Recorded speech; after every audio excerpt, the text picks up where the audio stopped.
Hello everyone, this is Mr. Avila with part 5 of this benchmark review. Hopefully these videos have been helpful for you. Let's get into it. Last set of questions here. We've been working on this during class. We have a situation where Elena is making an open top box by cutting squares out of the corners of a piece of paper that is 8 inches wide and 11 inches long, and then folding up the sides just like we did in class.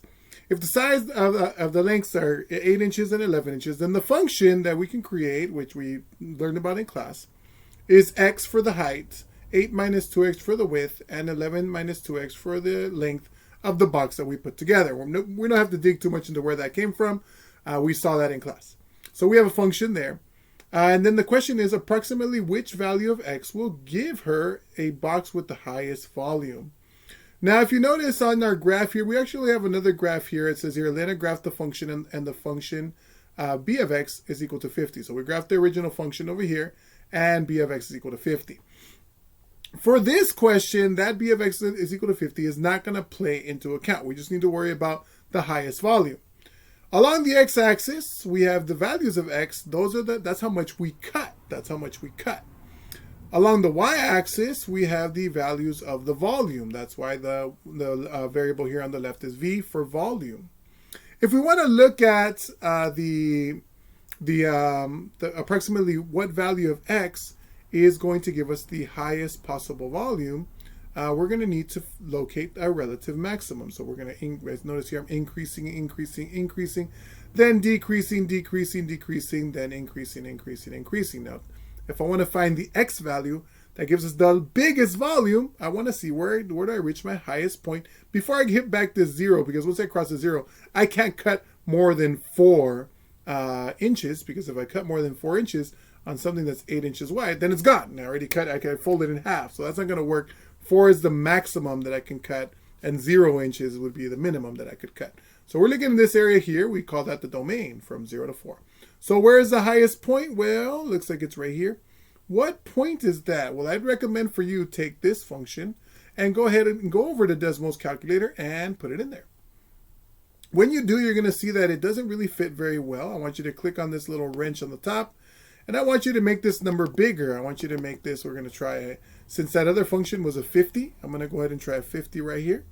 Click on 50 right there. And I notice my graph is almost to the maximum point. I'm going to go ahead and try to make that number bigger. Again, what's going on here is I'm making my y's bigger. I'm making my y-axis to reach higher numbers. Let's put it at 70, since it looks like we're pretty close there. And sure enough, here's the maximum that we're looking for. We click on it, and it looks like the cut is about 1.525. And the volume there, the maximum value would be 60.013. But we were concerned about the maximum, the cut that gives us the maximum volume. That is 1.525. We go back to our answer choices. And where was it? I don't know. Let's see. I click here. Resume slideshow. And there we go. So we have our answer choices are 0 inches, 1.5 inches. I'm guessing it's that one. 4 inches, 7 inches, and 60 inches. Since we had looked over here at Desmos, and we had found that on Desmos, the x value was 1.5. I'm going to go with that 1.5 inches there. I'm going to go with that 1.5 inches. So in this case, I would say our answer is going to be B. Now there is a little bit more, because there is that part that talks about this, Elena graphed the function, and there's another function, b of x equal to 50.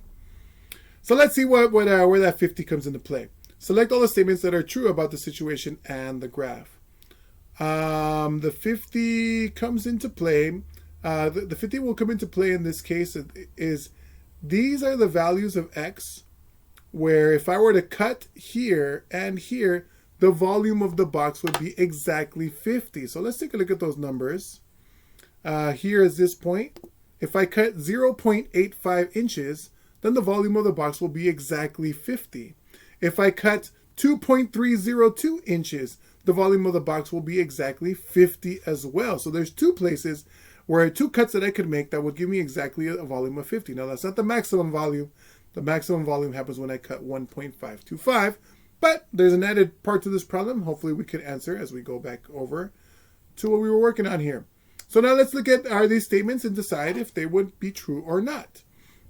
Looking at the first statement here, only whole numbers are reasonable values for x. Well, X are the cuts, right? I can cut 1.5, 1.7, as we saw. We saw the 1.5 a second ago.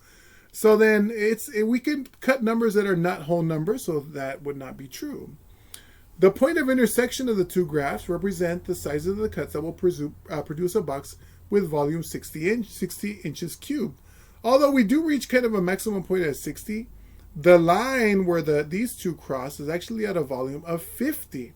So that wouldn't be true, but those intersection points would represent those volumes. In this case, doesn't match up with 60 because the graph that we used was graphed at 50. So that would not work in this case. The volume of the box is increasing from when x is between 0 and 1.525. Now, we haven't seen this notation before, but the way we read this is x is between 0 and 1.525. Is the volume of the box increasing in that interval from 0 to 1.525? Remember, the 1.525 was right here. Are we increasing in this area? Sure enough, we are increasing. So C would actually work. The volume of the box is decreasing from 0 to 1.525. Well, we just identified that part from 0 to 1.525, we were increasing. We cannot also be decreasing, so that won't work. And is 7 a reasonable value for x? So we have here 2, we have 4, we have 6, we have 7. So could I make a cut that's 7 inches? Now there I actually have to go back to my problem and think about that. Can I make a cut that's 7 inches long? Now if the